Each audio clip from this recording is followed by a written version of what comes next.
ಎಲ್ಲರಿಗೂ ನಮಸ್ತೆ, welcome back to our YouTube channel.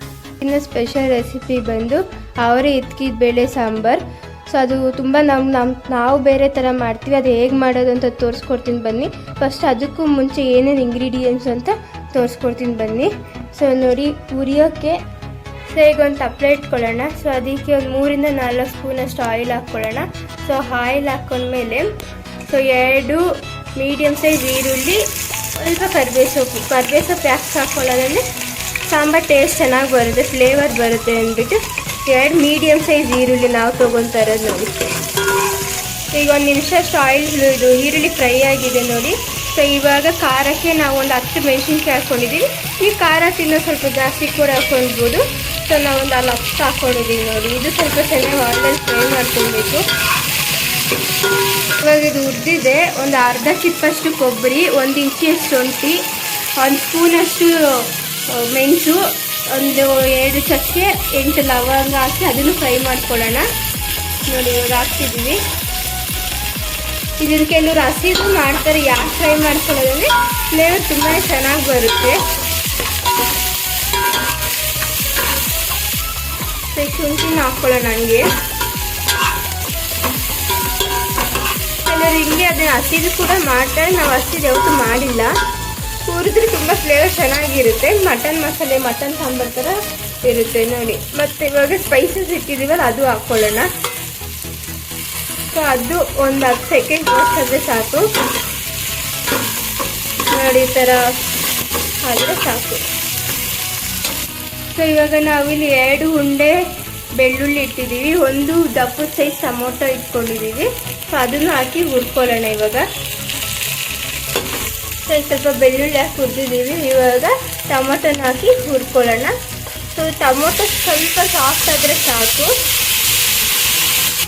ಈಗ ನಾವಿಲ್ಲಿ ಇದ್ಕಿದ ಅವರೆಬೇಳೆನ ನೀಟಾಗಿ ಚೆನ್ನಾಗಿ ಅರಿಶಿನ ಹಾಕಿ ತೊಳೆದು ಇಟ್ಕೊಂಡಿದ್ದೀವಿ. ಇದು 1-1.5 kg ಅಷ್ಟಿದೆ. ಸೊ ಇದು ಒಂದು 2 ಸ್ಪೂನಿಂದ 3 ಸ್ಪೂನಷ್ಟು ಹಾಕ್ಕೊಳ್ಳೋಣ. ಉರಿಯೋಕ್ಕೆ ಫ್ಲೇವರ್ ತುಂಬಾ ಬರುತ್ತೆ. ಹಂಗೆ 1 ಹಿಡಿಯಷ್ಟು ಕೊತ್ತಂಬರಿ ನೋಡಿ. ಇಷ್ಟು ಹಾಕ್ಕೊಂಡ್ರೆ ಸಾಕು ನೋಡಿ. ಅದು ಫ್ಲೇವರ್ ತುಂಬಾ ಚೆನ್ನಾಗಿ ಬರುತ್ತೆ ನಿಮಗೆ. ಅದಕ್ಕೆ ಸ್ವಲ್ಪ ಹಾಕಿ ಹುರ್ಕೊಂಡ್ರೆ ಚೆನ್ನಾಗಿರುತ್ತೆ. ಸೊ ಈ ಗ್ಲಾಸಲ್ಲಿ ನಾವು ತೋರಿಸಿದೆಲ್ಲ ಕೊತ್ತಂಬರಿ ಅದೇ ಹಾಕಿ ಸುಮ್ಮನೆ ಫ್ರೈ ಮಾಡ್ಕೊಂಡು ಸ್ಟವ್ ಆಫ್ ಮಾಡ್ಕೊಂಬೋಣ. ತೀರಾ ಕೊತ್ತಂಬರಿ ಫ್ರೈ ಆಗೋದು ಬೇಡ ನೋಡಿ. ಇವಾಗ ಈ ಥರ ಫ್ರೈ ಆಗಿದೆ. ಸೊ ಇದನ್ನು ತಣ್ಣಗೆ ಆರೋಗಿ ಬಿಡೋಣ. ಮಸಾಲೆ ಹೇಗೆ ರುಬ್ಬೋದು ಅಂತ ಹೇಳ್ಕೊಡ್ತೀನಿ ಬನ್ನಿ. ಸೊ ನೋಡಿ, ಇವಾಗ ಒಂದು ತಟ್ಟೆಗೆ ಹಾಕಿದ್ದೀವಿ. ಈ ಸ್ವಲ್ಪ ಆರಲಿ, ಹಂಗೆ ಮಿಕ್ಸಿಗೆ ಹಾಕ್ಬಾರ್ದು. ಸೊ ನೋಡಿ, ಇದನ್ನು ಹಾರಾಗಿ ಬಿಡೋಣ. ಸೊ ಇವಾಗ ಅವರೇ ಇಕ್ಕಿದ ಬೇಳೆ ನಾವು ಅವಾಗೆ ಇದು ರುಬ್ಬಕ್ಕಂತ ಇಟ್ಟಿದ್ವಿ. ಅದಕ್ಕೆ ಮುಂಚೆ ಸೊ ನಾವು ಪೂರಿ ಮಾಡ್ತಾಯಿದ್ವಿ, ಅದು ಕಾಂಬಿನೇಷನು. ಸೊ ಇವಾಗ ಇಕ್ಕಿದ ಬೇಳೆ ಸಾಂಬಾರಿಗೆ ಪೂರಿ ಯಾವ ಥರ ಕಲಿಸ್ಕೊಳ್ಳೋದು ಅಂತ ತೋರಿಸ್ತಾ ಇದ್ದೀನಿ. ಸೊ 1.5 ಗ್ಲಾಸಷ್ಟು ನೀರಿಗೆ ಸೊ 3 ಕಪ್ಪಷ್ಟು ಮೈದಾ, 1 ಕಪ್ಪಷ್ಟು ಗೋಧಿ ಹಿಟ್ಟು. ಸೊ ನೋಡ್ತಿದ್ದೀರಲ್ಲ. ಸೊ ಇದು ಮೈದಾ ಪೂರಿ ಆಗಿರೋದ್ರಿಂದ ಮೈದಾ ಕ್ವಾಂಟಿಟಿ ಜಾಸ್ತಿ ಇರಬೇಕು ನಿಮಗೆ ನೋಡಿ. ಸೊ ಪೂರಿ ಸ್ವಲ್ಪ ಗಟ್ಟಿಗೆ ಇಸ್ಕೊಬೇಕು ಅದು ಏನು. ಸೊ ಇವಾಗ ಆಯಿಲ್ ಇಟ್ಟು ಮತ್ತು ಆನಿಯನು, ಕರಿಬೇವು ಸೊಪ್ಪು ಹಾಕ್ತಿದ್ದೀವಿ. ಕರಿಬೇವು ಸೊಪ್ಪು ಸ್ವಲ್ಪ ಆನಿಯನ್ ಎಲ್ಲ ಫ್ರೈ ಆದಮೇಲೆ ಕಾಳು ಹಾಕಿ ಸ್ವಲ್ಪ ಫ್ರೈ ಮಾಡಿದ್ಮೇಲೆ ರುಚಿಗೆ ತಕ್ಕಷ್ಟು ಉಪ್ಪು, ಗರಂ ಮಸಾಲ, ಸ್ವಲ್ಪ ಅರಿಶಿನ ಹಾಕಿದ್ದೀವಿ. ಸೊ ಇವಾಗ ನೋಡಿ, ಈಗ ಮಸಾಲೆ ಎಲ್ಲ ಹಾಕ್ಕೊಂಡಿದ್ವಲ್ವ. ಸೊ ನೋಡಿ, ನಿಮಗೆ ಸಾರು ನೋಡಿ ಯಾವ ಥರ ಕ್ವಾಲಿಟಿ, ಯಾವ ಥರ ನೀರು ಎಷ್ಟು ಬೇಕು ಅಂತ ಅಷ್ಟು ಹಾಕ್ಕೊಂಡು ನೀರು ಇಕ್ಕೋಬೋದು ನೋಡಿ. ನಾವು ಇಷ್ಟು ಮಾಡಿದ್ದೀವಿ. ಈ ಥರ ತೀರಾ ತೆಳ್ಳಗೂ ಇಲ್ಲ, ತೀರಾ ಗಟ್ಟಿಗೂ ಇಲ್ಲ, ಮೀಡಿಯಮಾಗಿ ಮಾಡಿದ್ದೀವಿ ನೋಡಿ. ಸೊ ತುಂಬಾ ರುಚಿಯಾಗಿರುತ್ತೆ ಈ ಥರ ಹುರಿದು ಎಲ್ಲ ಮಾಡಿರೋದ್ರಿಂದ. ಸೊ ಗರಂ ಮಸಾಲೆ ಎಲ್ಲ ನೀವು ಫ್ರೈ ಮಾಡುವಾಗ ಕಾಳನ್ನ ಹಾಕ್ತಿರಲ್ಲ ಆಯಿಲ್ಗೆ, ಆವಾಗ ಹಾಕಿ ಫ್ರೈ ಮಾಡ್ಕೊಂಡಿಂದ ಟೇಸ್ಟ್ ತುಂಬ ಚೆನ್ನಾಗಿ ಬರುತ್ತೆ. ಸೊ ಇವಾಗ ಇದು ಕಾಳು ಬೇಯಬೇಕಲ್ವ, ಒಂದು 10-15 ನಿಮಿಷ ಚೆನ್ನಾಗಿ ಕುದಿಸ್ಕೊಂಡ್ರೆ ಕಾಳು ಕೂಡ ಬೆಂದಿರುತ್ತೆ. ಸೊ 10 ನಿಮಿಷ ಕುದೀಲಿ, 10-15 ನಿಮಿಷ ಚೆನ್ನಾಗಿ ಕುದೀಲಿ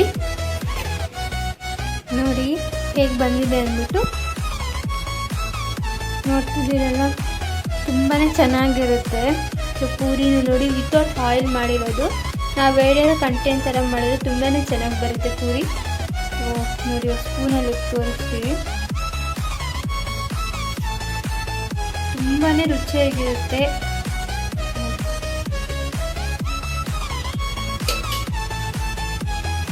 ನೋಡಿ ಪೂರಿನ ಎಷ್ಟು ಚೆನ್ನಾಗಿ ಉಬ್ಬಿದೆ ನೋಡ್ತಿದ್ದೀರಲ್ಲ. ಇನ್ನಷ್ಟು ರೆಸಿಪಿಗಾಗಿ ಶೇರ್ ಮಾಡಿ, ಲೈಕ್ ಮಾಡಿ, ಕಮೆಂಟ್ ಮಾಡಿ, ಸಬ್ಸ್ಕ್ರೈಬ್ ಮಾಡಿ ಮರದೆ ನಮ್ಮ ಚಾನಲ್ಗೆ. Thank you for watching. Video ಇಷ್ಟ ಆಗಿದ್ದರೆ ಲೈಕ್ ಮಾಡಿ, ನಮ್ಮ ಚಾನಲ್ನ ಸಬ್ಸ್ಕ್ರೈಬ್ ಮಾಡಿ. ನೆಕ್ಸ್ಟ್ ವಿಡಿಯೋಲಿ ಸಿಗೋಣ. Thank you for watching.